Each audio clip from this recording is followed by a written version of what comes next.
Hello दोस्तों, कैसे हो आप। आज मैं आपसे पाकिस्तान के बारे में बात करने आया हूं और साथ ही साथ पाकिस्तान के इलेक्शन के रिजल्ट के बारे में भी कुछ प्रेडिक्शंस मैं करूंगा। तो आइए शुरू करते हैं।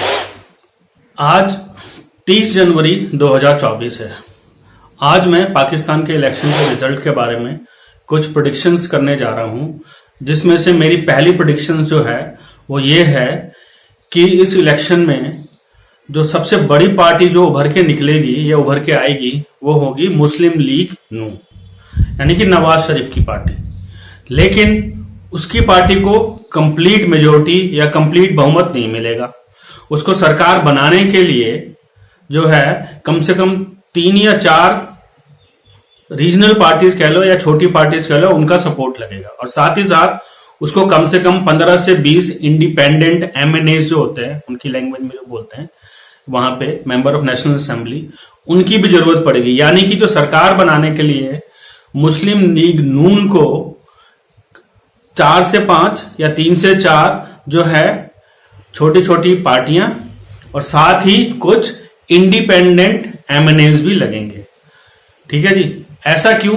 ऐसा इसलिए कि सबको पता है, या सबको पता ये नहीं बोलना चाहिए, जितने भी पिछले 3 से 4 महीने में एक्टिविटी हुई है उससे साफ क्लियर कट नजर आ रहा है कि पाकिस्तान की इस्टेब्लिशमेंट क्या, सीधा डायरेक्ट बोले, फौज और आईएसआई जो है इस इलेक्शन को मैनिपुलेट करने के लिए अपने सारे तिकड़म लगाने में लगी हुई है। और पाकिस्तान की आर्मी को यह चीज बिल्कुल क्लियर पता है कि अगर पाकिस्तान की आर्मी को सरवाइव करना है तो उसको सेंटर में या पाकिस्तान में कभी भी एक स्टेबल गवर्नमेंट नहीं चाहिए, या पाकिस्तान में एक स्टेबल गवर्नमेंट कभी भी आनी नहीं चाहिए। पाकिस्तान की आर्मी को और आईएसआई को ये उनका एक बहुत ही टिपिकल तरीका है पाकिस्तान को कंट्रोल करने का। वो हमेशा से ये चाहते हैं कि पाकिस्तान में एक वीक सरकार आए और जिसके बागडोर जो है वो पाकिस्तान आर्मी और आईएसआई के हाथ में हो। जब उनका मन करे, जब उनको लगे कि भैया इस सरकार को गिराना है या ये सरकार हमारे फेवर में काम नहीं कर रही है या इस सरकार से हमको प्रॉब्लम है, वो कुछ एमएनए की या फिर कुछ जो छोटी मोटी पार्टियां हैं उनकी मदद से सरकार को गिरा दे। ठीक है जी। ये होता है पाकिस्तान की आर्मी और आईएसआई का गेम प्लान। ठीक है जी। तो इसलिए मैं कह रहा हूं कि पाकिस्तान में जो इलेक्शन होंगे उसके रिजल्ट में, ठीक है, सबसे बड़ी पार्टी तो नून लीग बन के आएगी, नवाज शरीफ की पार्टी, लेकिन कंप्लीट बहुमत उसको नहीं मिलेगा। उसको 3 से 4 पार्टियों का समर्थन चाहिए होगा, सपोर्ट चाहिए होगा, तभी वो सरकार बना पाएंगे। ठीक है जी। और साथ में इंडिपेंडेंट एमएनएज भी लगेंगे।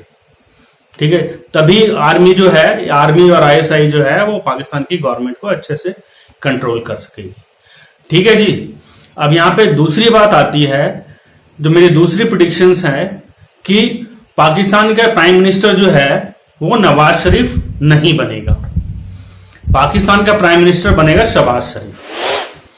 ऐसा क्यों? कुछ लोग ये आर्गुमेंट देंगे कि भैया नवाज शरीफ ने पाकिस्तान के जो आर्मी चीफ हैं उसको बनाने के लिए बहुत स्ट्रांग स्टैंड लिया, आसिफ मुनीर का बहुत सपोर्ट किया, या ये कह सकते हैं कि आसिफ मुनीर को लाने में नवाज शरीफ का बहुत बड़ा हाथ था। पाकिस्तान के कुछ सो कॉल्ड सहाफियों का ये आर्गुमेंट होगा कि जो पाकिस्तान के चीफ है आसिफ मुनीर, उसको लाने में नवाज शरीफ का बहुत बड़ा हाथ था।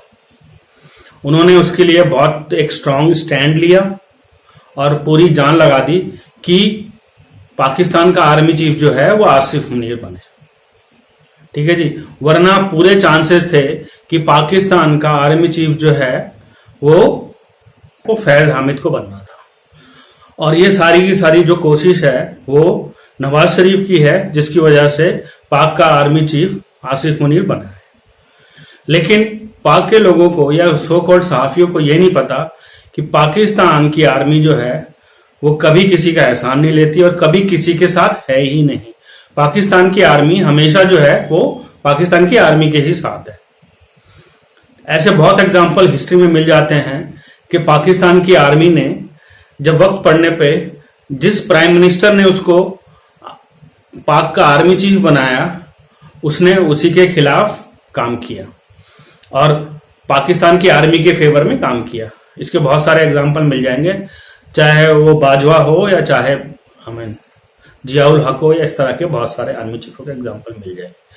तो मोटा मोटी अगर आप ये समझें कि पाकिस्तान के इलेक्शन के बाद जो प्राइम मिनिस्टर की शक्ल बन के आ रही है, जो प्राइम मिनिस्टर बनना है वो नवाज शरीफ तो नहीं बन पाएगा, वो बनेगा शहबाज शरीफ।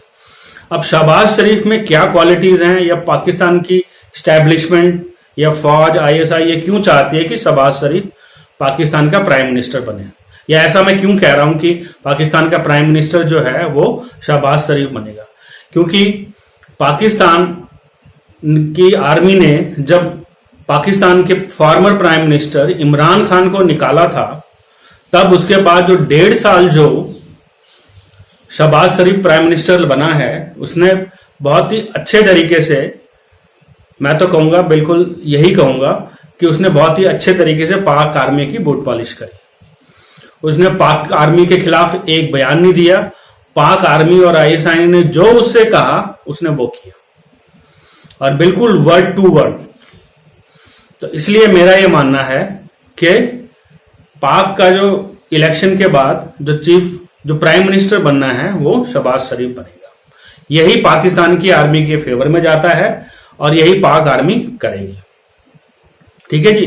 तो दोनों प्रेडिक्शंस मेरी हो गई कि एक तो बड़ी पार्टी जो है, बड़ी पार्टी तो बनके जो आएगी वो मुस्लिम लीग नून ही आएगी।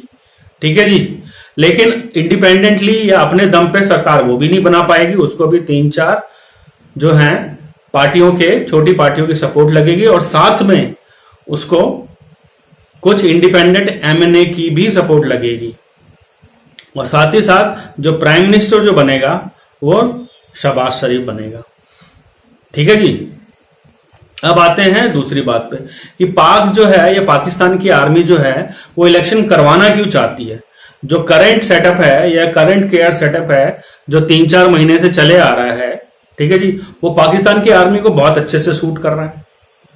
उसने अपने मर्जी के अपने मिनिस्टर्स लगाए हुए हैं, अपनी मर्जी के उसने प्राइम मिनिस्टर लगाया हुआ, वो काकड़ जो केयर टेकर प्राइम मिनिस्टर है, जो बिल्कुल जिसे कहते हैं कि जिसे क्लियरली ये कह लो कि भैया वो बिल्कुल एस्टैब्लिशमेंट का ही आदमी है, या एस्टैब्लिशमेंट का ही पप्पू है, या एस्टैब्लिशमेंट का ही, या एस्टैब्लिशमेंट की ही कठपुतली है। वो जो एस्टैब्लिशमेंट कहती है वो वही करता है, और ओपन तरीके से वो पाक आर्मी को डिफेंड भी करता है।